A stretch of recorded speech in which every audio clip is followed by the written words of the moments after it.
Oke, assalamualaikum warahmatullahi wabarakatuh. Waalaikumsalam. Waalaikumsalam warahmatullahi wabarakatuh.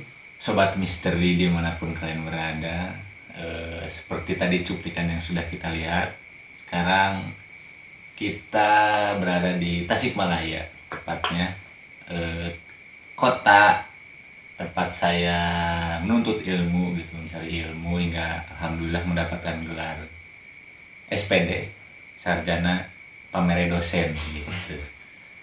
Nah, dan sekarang malam ini saya ditemani oleh dua sobat karib, bisa disebut juga teman sejak awal masuk kuliah gitu. Tapi berbeda jurusan dan juga berbeda kampus. Jadi aneh sebenarnya. Dan malam ini kita bakal membahas sebuah kisah misteri, kisah mistis, horor lah di seputar kos-kosan atau memang pengalaman-pengalaman horor yang pernah dialami gitu. Lebih tepatnya di Tasikmalaya atau memang pengalaman yang ada di luar Tasikmalaya gitu. Nah, mungkin yang pertama gitu. Yang pertama gitu. Yang kedua. Yang kedua gitu. Cek. Saya akan memperkenalkan gitu, ini sebenarnya teman-teman saya gitu. Yang ini adalah saudara Wildan Syakirin. Beliau ini berlokasikan kampusnya itu di sebelah kampus saya, itu kampus Unsil ini kalau ini mah kampus Unper, Universitas Perjuangan. Jadi penuh perjuangan ya sampai nanti sarjana juga. Amin. Kebetulan juga memang beliau ini masih merindukan dosen sehingga tidak bisa cepat-cepat meninggalkan kampus gitu. Nah, kalau yang ini saudara, yang Wildan ini kebetulan orang Ciamis lah, masih sobat Priangan Timur Turunan lah. Ya, Ciamisnya Kawali ya. Nah, kebetulan Kawali juga itu merupakan dulunya, konon katanya merupakan pusat kerajaan Galuh gitu. Iya, Nah, itu jadi ada situs jadi- Astana Gede. Nah, jadi Wildan ini adalah murid Kibuyut Ireng. ya dulu. Buat yang nggak tahu ini asal usul murid Kibuyut Ireng bisa dilihat, nanti ada videonya saya cantumkan di situ yang perjalanan gitu mengekspor Gunung Cermai. Perjalanan spiritual. Nah, kalau ini namanya saudara Gipari Ibnu Gipari ya pokoknya. Betul. Nah, kebetulan beliau bukan dari asalnya itu bukan dari Priangan Timur, beliau ini seorang perantau jauh gitu dari Bekasi ya. Ya, benar Dari sekali. Bekasi, tapi kebetulan karena Bekasinya itu agak luar gitu, terisolir dekat dengan Karawang, jadi beliau bisa bahasa Sunda gitu, nggak terlalu nggak terlalu Kateg lah. iya, nggak terlalu udik lah gitu bahasa Sundanya, nggak terlalu susah diajarin lagi karena pada dasarnya sudah bisa. Betul. Nah, kita langsung aja mungkin ke materi hari ini ya, materi mistis.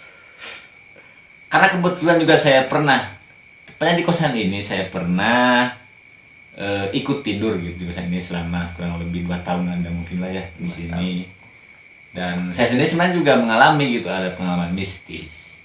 Cuma kita akan memfokuskan terlebih dahulu kepada 2 orang sahabat karib saya untuk menceritakan gimana aja sih pengalaman mistisnya di kosan ini terlebih dahulu. Atau memang Akang Wildan sudah terbiasa dengan hal-hal mistis gitu, karena melihat dari dari tingkat kelebatan jenggot Dan mukanya yang ini spiritual memang sudah agak mendekati dukun gitu. sudah cocok dipanggil. Ibnu dulu. Oh, Kang Ibnu. Siap. Karena mungkin Kang Ibnu dari kota, jadi mungkin agak Nah, itu.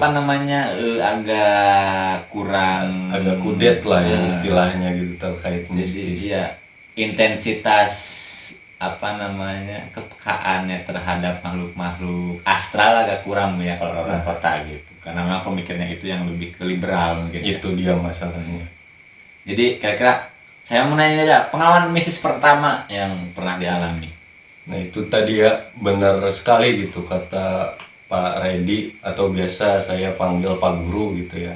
Nah, benar sekali nih kalau kata Pak Guru. Karena saya kan tinggal di Bekasi yang dimana lebih banyak penampakan asap gitu ya, dari asap pabrik, asap knalpot motor gitu, di mana-mana macet gitu, dibanding penampakan makhluk halus lainnya gitu, atau dikatakan makhluk gaib lah istilahnya. Makanya ketika memang berbicara mistis, mungkin saya jauh lebih sedikit gitu ya ceritanya dibanding kedua senior saya ini gitu yang mukanya tua-tua. Nah, tapi pernah gitu ketika saya menapaki kota Tasikmalaya untuk berkuliah gitu, bertemu dengan kedua orang ini. Waktu itu kami sekosan ya, pernah di tingkat 1 itu di tahun 2015. Nah, saat itu tuh saya pernah mengalami, entah ini bisa dibilang mistis atau apa ya. Jadi kita tuh, saya berdua sama teman saya namanya Diki. Waktu itu kita sedang malam mingguan kalau nggak salah. Malam mingguan, pulang larut sekitar jam 1 atau jam 2, saya lupa. Nah, kita pas sudah sampai kosan, kita sadar gitu, kita belum sholat isya waktu itu. Nah, kita memutuskan karena kita belum masuk ke dalam kosan gitu, masih di pinggir jalan, itu kita memutuskan untuk ke masjid terdekat gitu.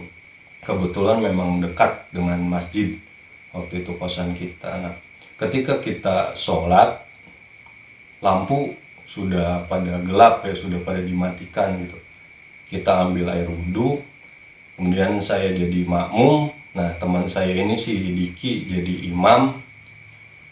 Biasa, seperti biasa sholat gitu, di rakaat pertama ketika si imam atau teman saya itu membaca surat Al-Fatihah, kan biasanya waladolin amin.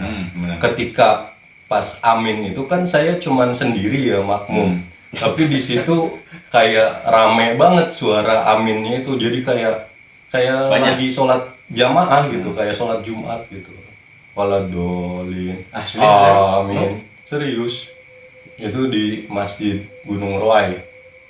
Jadi seperti Iya, nah, jadi merinding gitu. Nah, itu posisi jam berapa kira-kira? itu sekitar jam 1 atau jam 2 lah gitu. Nah, tadi kan Kang Ibnu itu pas mau ke masjid itu posisi lampunya sudah dimatiin. Iya. Itu sholat Lampu masih posisi lampu mati atau Iya, udah posisi dinyalain dulu? Enggak, itu masih posisi lampu mati, dan kebetulan memang masjidnya kan di samping jalan juga gitu. Di samping jalan yang masih ada lampu-lampu dari rumah-rumah warga yang dekat gitu. Jadi kayak ada pencahayaan walau remang-remang gitu di dalam. Jika nanu eta bangsa jin ya, bangsa jin teh milu ngamakmum eta sedikit. Itu dia. Makanya kayak pas waladolin kok jadi rame. Nah, ini pentingnya, pas saya kan udah sholat nih. Assalamualaikum warahmatullahi wabarakatuh. Assalamualaikum. Beres, saya nggak ngomong apa-apa ke si Diki. Pas udah di jalan mau ke kosan, saya tanya ke si Diki. Anjir, horor kok. Dik gitu, tadi pas sholat ngerasain nggak? Saya belum bilang apa-apa gitu, cuman nanya ngerasain nggak gitu. Dia bilang pas amin rame banget ya Nuk gitu. Iya, saya berarti bukan saya doang yang ngerasa gitu kan. Pas amin kok tiba-tiba rame, padahal makmumnya saya doang, kita sholat berdua jam. Yo orang sok sholat didinya mending mataran ya. Kalau pas rakaat kedua masih Sama, seluruh Banyak. rakaat gitu. Oh, banyak juga yang Sama, masih banyak gitu. Jadi makanya kayak masih keinget gitu suasana itu, dan sempet nanya kan akhirnya gitu, karena memang rame terus di tiap rakaat gitu pas kita baca amin itu. Nah, itu mungkin pengalaman pertama lah ya bisa dibilang untuk saya pribadi untuk kisah-kisah misteri. Mungkin tadi kata Ang Wildan itu jin apa? yang ikut berjamaah. Iya, yang jin yang ikut berjamaah, saya juga nggak tahu gitu kan. Tapi ternyata bukan saya doang yang ngerasain gitu, tapi teman saya yang jadi imam pun ikut ngedenger gitu ternyata. Dan memang kalaupun itu kita sebut halu misalkan, Nah, mungkin tidak terulang lagi gitu ya saat Iya. di rakaat kedua. Tapi Bener. lamun halu itu kan ada dua belah pihak, ada Nah, dua belah. itu kalaupun saya Merasakan. halu sendiri, saya pas nanya ke si Diki pertama kali cuman nanya ngerasain enggak gitu, bukan ngerasain enggak tadi. Bukan Kalau baca si- banyak gitu. Tipikal suaranya. Tipikal suaranya kayak ngegema aja, kayak ngegema. Pas saya bilang amin, jadi kayak bener-bener kayak sholat Jumat gitu. Nggak tahu suara siapa tapi rame gitu, kayak sholat Jumat lah, sama persis gitu suaranya. Nah, pas Kang Ibnu di rakaat pertama lalu mendengar suara amin yang banyak gitu yang ramai itu, respon Kang Ibnu sedang sholat itu gimana responnya? Oh, respon saya sih pertama mungkin agak sedikit bingung, ngeblank ya, bukan bingung sih, lebih ke ngeblank gitu, nggak bisa mikir apa-apa gitu. Jadi kayak ya udah lanjutin aja sholatnya, toh kita di masjid gitu. Pokoknya dilanjutin aja gitu, ngeblank. Tapi pas udah rakaat kedua, rakaat ketiga kayak ya kayak Mulai sadar. dalam sholat ya kayak mulai sadar dan mikir, ini apa gua doang yang ngerasain apa si Iya. Diki gitu. Tapi memang itu asli kan, saya sering juga di masjid sana kan, itu di pinggir itu kan ada makam. Nah, itu dia. Makam, entah keluarga yang punya tanah ataupun apa. Dan di belakang pun juga sama itu ada Bener, bener. makam. Dan lumayan juga sih kalau bisa. Di situ kan tanah wakaf ya, Aura masjid. ini juga masih. Hmm. Dan pada saat Kang Ibnu mendengar tersebut saat masih posisi sholat nih, apakah ada hasrat gitu di Kang Ibnu ingin lirik sebelah kanan atau sebelah kiri, ingin memastikan atau enggak? Mungkin khusyuk ya. Enggak sih. Jadi malah tadi sih ngeblank sebentar, terus kayak lanjut, berarti memang apa ya? Istilahnya lebih ini aja, jadi lebih memperhatikan aja gitu, lebih memperhatikan gerak sholat kita. Mungkin lebih khusyuk gitu Nah ya. iya gitu, lebih khusyuk lah istilahnya, lebih fokus istilahnya. Jadi kayak mulai dengar bacaan lebih jelas gitu, kayak mulai baca surat-surat yang di dalam hati gitu, jadi lebih jelas kayak gitu sih. Nah, kan itu berarti posisi pas kita masih ngekos di yang kosan depan Unper ya. Iya, Nah, benar.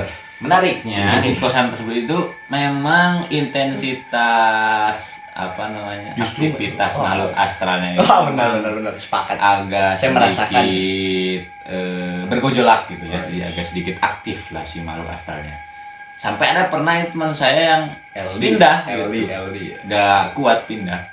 Pernah dibuat acara pengajian, tetap aja mungkin emang makhluknya itu kita nggak tahu lah, jadi nggak bisa pergi gitu. Kalau pengalaman kalimu sendiri di kosan tersebut gimana? Ada pernah nggak? Karena memang orang lain yang di sana itu pengalamannya itu kalau saya mendengar gitu emang agak Agak sering lumayan gitu, ya, lumayan. Nah, saya juga kan posisi karena saya satu-satunya orang yang paling jauh gitu ya, rumah di Bekasi tapi ngekos di Tasik. Sedangkan teman-teman yang di situ kan yang ngekos di situ rata-rata orang Priangan juga Ya, lah benar, gitu. benar. Kayak Pangandaran, Banjar, Ciamis, bahkan Kabupaten Tasik itu masih dekat-dekat yang bisa tiap minggunya itu atau tiap weekendnya itu mereka pulang kampung gitu. Sedangkan saya sendiri Ya. di kosan di lantai 2 dan bener-bener sendiri gitu, Benar. ditemani kamar-kamar yang kosong. Nah, yang paling saya sering alami itu adalah kejadian seringnya orang mondar-mandir di tangga dari lantai 2 ke lantai 3 ke rooftop gitu, tempat kita jemur pakaian. Iya. Nah, jadi itu sering banget gitu, kayak langkah kaki, padahal si di pintu lantai 2 kan ada pintunya. Nah, itu sering kita kunci gitu sebelum tidur tuh. Iya. Di situ kan ada pintu. Nah, anehnya ketika memang sudah dikunci, kemudian saya posisi mau tidur gitu, itu sering banget kedengaran kayak langkah kaki. Langkah yang agak cepat atau santai. Nah, itu lucunya itu kadang santai gitu kayak jalan biasa, kadang malah lari-larian gitu. Nah, itu yang lari-larian Itu sih. seringnya di kisaran jam berapa kira-kira? Kisaran biasa waktu itu saya tidur jam 11-12, jadi sekitar jam segitulah gitu, jam 11 atau jam 12-an gitu. Padahal, itu padahal yang paling sering. posisi nggak ada anak kosan gitu. Nah itu setiap weekend kan anak-anak pada Iya, pulang kampung gitu, saya sendiri. Nah, Seperti kalau itu. saya sendiri karena penasaran jadi kalau yang yang lainnya sering diganggu aktivitas kayak itu kayak tadi, yang saya enggak gitu. Nah, saya penasaran nih, ingin membuktikan. Saya sengaja lah sama teman saya itu pas nggak ada orang gitu, saya mencoba untuk bergadang gitu sampai tengah malam. Dan pada saat sekitar jam pukul 12 lebih lah, Itu kerekam tuh. jam 12 lebih itu kayak ada yang nyapu, tapi pakai sapu yang dari lidi gitu, masih standar loh saya. Yang pakai sapu lidi gitu. Nah, dari situlah saya mulai wah, standar berarti ini. Karena memang di kosan tersebut itu saya bisa disebut kurang lah intensitas horornya kepada saya, mungkin karena Ya, mungkin karena kurang memang tertarik mungkin atau bukan sering pulang kampung juga gitu. Ya, Dan juga kan mungkin. sekat ruangannya. Oh, iya, benar. Itu kan Dan Gitu, kalau jauh. teman saya itu pernah digebrak pintu ke kamar mandinya. Posisi emang lagi nggak ada siapa-siapa, terus ada teman saya yang memang menginap gitu, mainlah dari kampung halaman gitu, pengen main ke kota kan, pengen lihat kota gitu. Terus main, terus lagi kencing, kan kebetulan emang pintunya itu dari seng ya, Iya. gitu. Nah pas kencing itu kayak ada yang menggubrak lain ngegubrak nanti. Ngegedor, ngegedor. Lagi gitu kan itu. Heeh. Nah, sekali tuh gitu. nggak gebrak. Berag gitu. Pas dilihat nggak ada siapa-siapa, kirain saya gitu kan. Padahal tuh saya ada di kamar gitu. Sampai pas mau kencing lagi harus saya temenin gitu, saking luasnya gitu. Mungkin sih gitu sih kalau di sana itu. Takut deh. Dan Tanya, kebetulan tanya, emang tanya. kata Pak RT gitu, Pak RT di sana dulunya itu Bekas sejarahnya makam. bukan bekas makam, emang bekas makam juga. Dan terus ada kejadian dulu itu katanya yang tabrakan di dekat depan kosan, dan si kepalanya itu memang terpisah dengan badan dan ke depan kosan kita gitu. Jadi mungkin lah, tapi gak tahu sih, tapi mungkin dari sana penyejarahnya. Nah, kalau Kang Wildan nih, murid Ki Tapi Irang. mungkin saya adalah bagian dari di antara teman-teman yang lebih parah sebetulnya. Tapi saya berhubungan baik dengan jin-jin di area sana, kecuali dengan pemilik kosan ya, si bapak itu yang maha rese. Intinya saya itu kan standar dengan sapu-sapu itu saya pernah mendengar, ada surah kaki di tangga pernah. Ini tuh sama lah sebetulnya, ada yang lambat, ada intensnya tinggi. Ini yang lebih parahnya lagi, ini serius ya, maha serius. Itu ketika malam tuh, pas TV masih ada ya, pas TV masih ada, tengah malam saya ke air, buang air kecil jam 2, saya ke kosan lagi, dan itu menyala si TV itu menyala. Nyala anjir lu bisa anjir di tengah-tengah eta. Iya. Strek san ngetrekeun oh jelema arareueuh disalare maneh di kamar ditu bertan geus sare atau Mungkin kanaon. kalau TV masih suka konsep nih ya, kalau TV ya kadang suka mati TV sendiri. sret.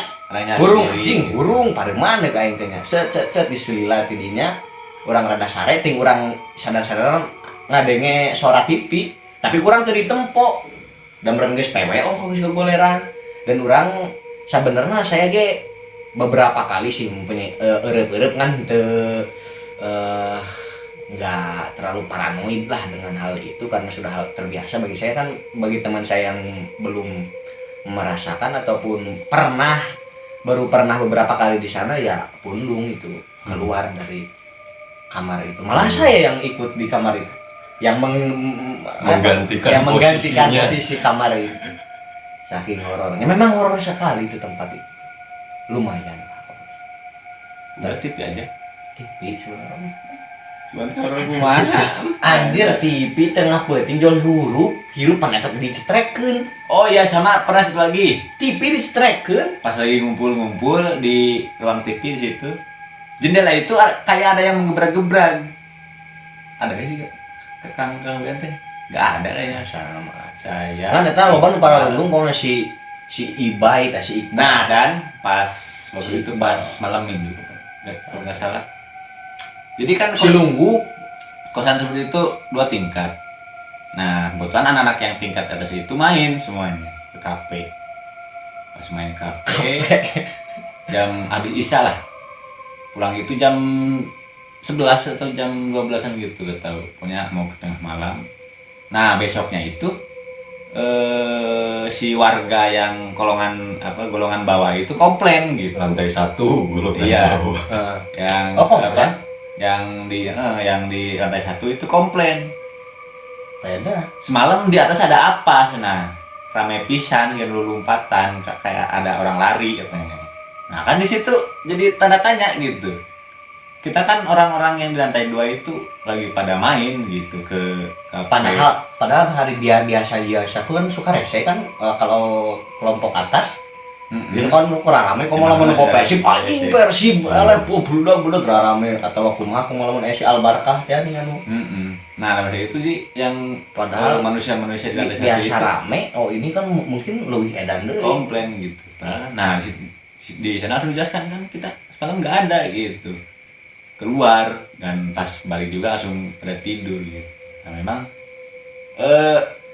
intensitasnya itu memang agak sering kalau di sana. Setelah kita keluar itu udah nggak tahu lagi gimana kabarnya, apakah memang masih sering eksis itu si makhluk asana, atau memang udah agak redup mungkin karena ada mungkin bisa jadi mereka aktif itu mungkin karena ada kita, mungkin kan nggak tahu. Ada yang ngebawa. Ada yang ngebawa atau ada apa nggak tahu. Jadi sudahlah, mungkin yang kosan itu. Nah kita lanjut ke kosan yang sekarang ini yang kita tempatin. Kalau kita lihat gitu dari segi fisik yang bisa dilihat oleh atau yang bisa dibaca oleh mata, memang kosan ini itu sudah umurnya sangat tua. Iya, bisa dibilang uzur lah kan. Udah lansia gitu, sudah.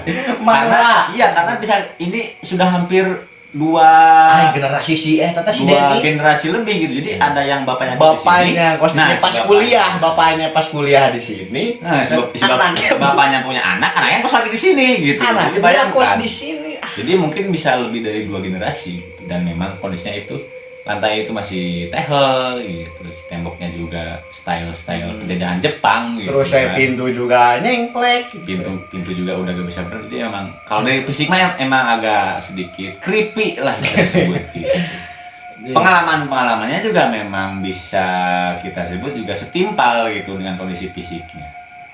Dimana sampai ada mungkin kalau itu masih nggak tahu emang orangnya gitu, nggak tahu emang memiliki pengalaman mistis yang memang sering, jadi sampai gitu mau kencing aja di botol gitu kan, itu kan nggak masuk akal gitu. Udah udah menuju dewasa gitu, sedang kuliah, kencing aja sampai di botol. Bahkan kalau emang takut amat ya udah mending nggak kencing besoknya aja gitu kan. Jadi mungkin kalau mendengar dari pengalaman yang sebelumnya, itu pernah ada salah satu mahasiswa akad nikat saya kos di sini sekitar Januari lah, jam 3-an mungkin. Beliau itu mau ke air, pas buka pintu itu dia itu melihat kayak ada kakek posisinya di balon di sini, kayak kakek pakai caping. Terus kayak Estan mau ke sawah lah gitu, caping. Nah karena kebetulan masih lulungu gitu, masih bangun tidur lah, dihiraukan lah sama dia ke air, pas balik lagi udah nggak ada gitu. Itu kan jadi tanda tanya, sedangkan jalan keluar cuma yang lewat ke WC itu, ke gerbang itu lewat ke WC, karena di sekitarnya itu memang dipinding, memang di pagar gitu. Jadi kalau kayak kakek lewat pagar kan kayaknya nggak make sense gitu, harus loncat pagar mana tajam-tajam gitu. Kalau pengalaman saya sendiri, saya itu pernah, Kang Yudu pernah dengan nggak saya pernah tidur jadi bertiga di sini? Wah enggak, belum. Di mana? Can pernah dengar gitu? Pernah. Nah, sebelum Kang Wildan sama Kang Ibnu kos di sini, saya itu lebih dulu. Saya itu sekamar sama si Ucu. Di kamar depan yang kedua dari sini. Yang dari sana satu, yang kedua di situ. Oh, kursi Dewi. Kursi Dewi kedua. Nu di dia kan. Jadi kedua di parkirannya. Saya berdua sama si Ucu. Nggak tahu malam apa lah, lupa lagi. Pokoknya saya tidur. Posisinya kan kalau tidur berarti samping-sampingan gini, kasurnya kecil gitu. Nah, yang saya heran itu saya bangun tidur itu jadi di kepala saya itu jadi di ujung kakinya si Ucu gitu, teman saya. Nah, dan ceritanya pas saya tidur, si Ucu teman saya itu kebangun sekitar jam 1 jam 2-an lah. Dia itu ingat lagi ngecas HP, mau dicabut HP-nya karena tahu kepenuhan nanti leber gitu si baterainya. Dicabut. Nah, ternyata dia itu melihat ada seseorang di sampingnya itu lagi tidur, cuma ngadepnya ke sana, jadi nggak ke muka si Ucu gitu. Dan dia itu katanya kepalanya itu rambutnya itu nggak terlalu lebat lah, jadi agak sedikit mau kebotak mungkin, dan pakai kolor katanya. Karena dia posisi emang bangun tidur, jadi ya udahlah mungkin si Denny gitu yang tadi temannya itu lagi nginep gitu kan. Dan di posisi di kakinya di sana di ujung ada seorang. Ya mungkin saya tadi yang bangun tidur jadi tiba-tiba di depan kaki si Ucu. Ya udahlah, jadi dia kayak agak Tapi udang-udang geus agak ke atas, terus ngambil HP, casannya dicabut, des udah tidur lagi. Jadi nggak dipikirin lagi lah, nggak pikiran yang aneh. Pas bangun pagi, posisi si orang yang di pinggir udah nggak ada, jadi tinggal saya aja yang di ujung. Nah, dia mau mastiin mungkin takutnya si Denny lihat pintu masih dikunci, kuncinya di dalam. Nah, di situ mungkin si Ucu heran. Nah, terus bangunin saya, katanya. Si Denny semalam nginep di sini, gitu bilang. Saya juga heran kok saya jadi tidur di sini, gue bilang sama si Ucu kan. Gak tahu kata saya gitu kan. Ya udah, karena kita semua nggak ada yang tahu gitu, kita pastiin langsung ke orangnya. Pas kita tanya, si Denny juga tidur di kamarnya gitu, dan juga yang nggak make sense itu si kuncinya itu memang dikunci di dalam gitu. Jadi juga nggak mungkin kalau ada orang yang bisa buka gitu selain yang memang orang di dalam. Nah, dari pengalaman itu juga saya juga kalau tidur sendiri nggak pernah mengalami apa-apa, cuma paling gitu aja. Dan yang mengalaminya juga si Ucu gitu. Nah, kalau meskipun saya tidur di situ juga emang nggak ada terasa apa-apa gitu. Tapi yang saya masih heran gitu, senyalutaknya saya tidur gitu, paling agak ke pinggir jauh lah, nggak nyampe ke ujung kakinya si Ucu gitu kan, nggak make sense gitu, nggak masuk akal. Dan pengalamannya juga yang kalau saya pas pindah dari kamar itu, terus ada yang nempatin si Pajar, ada yang nempatin, dan dia itu nggak tidur di kamar gitu, jadi kamar itu cuma buat nyimpan baju aja.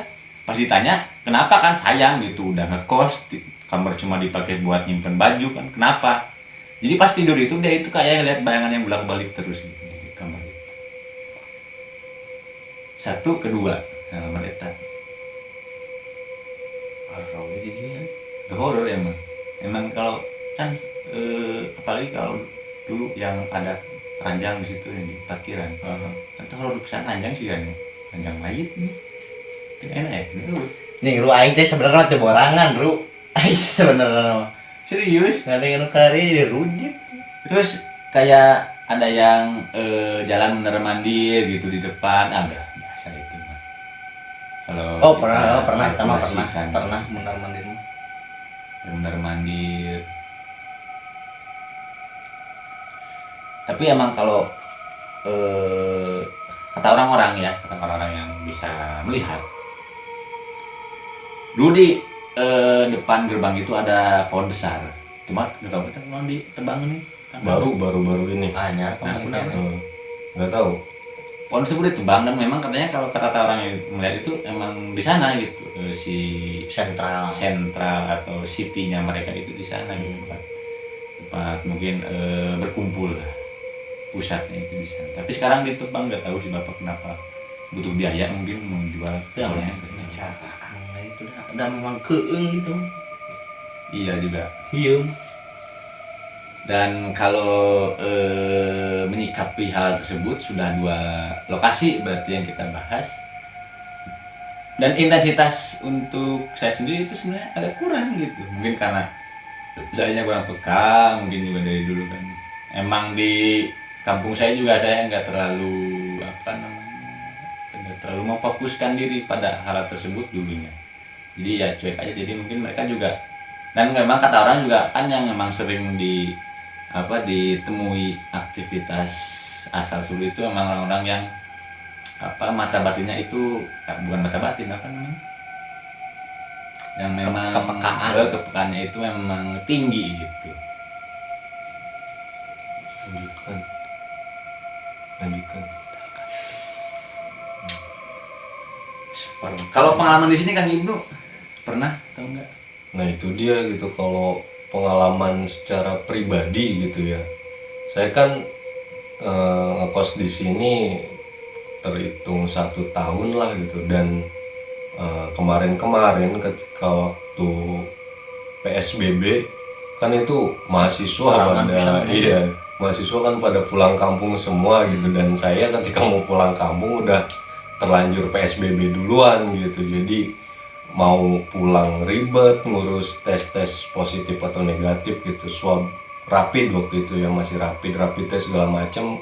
Saya rasa ya udahlah nanti aja, kalau memang ketika udah nggak ribet lagi untuk pulang kampung baru memutuskan untuk pulang gitu ya. Tadi karena yang lain yang ngekos di sini juga kan masih dekat-dekat lah rumahnya gitu, masih bisa bawa motor, masih di area Priangan Timur gitu.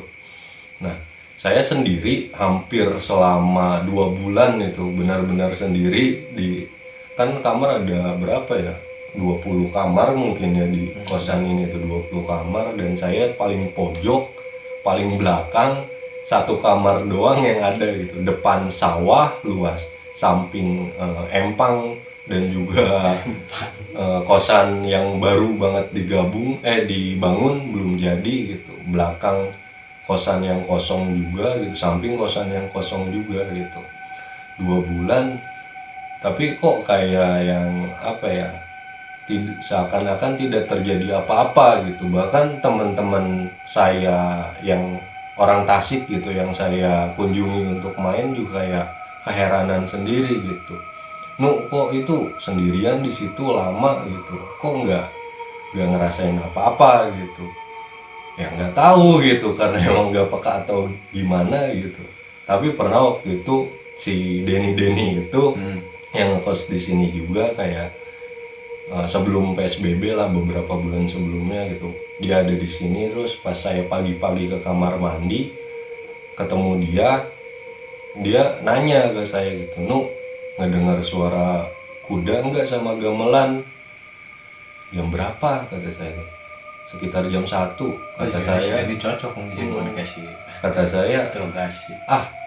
saya mau gadang waktu malam itu gitu, kata saya. Baru tidur sekitar habis subuh kata saya, tapi nggak ngedenger apa-apa gitu.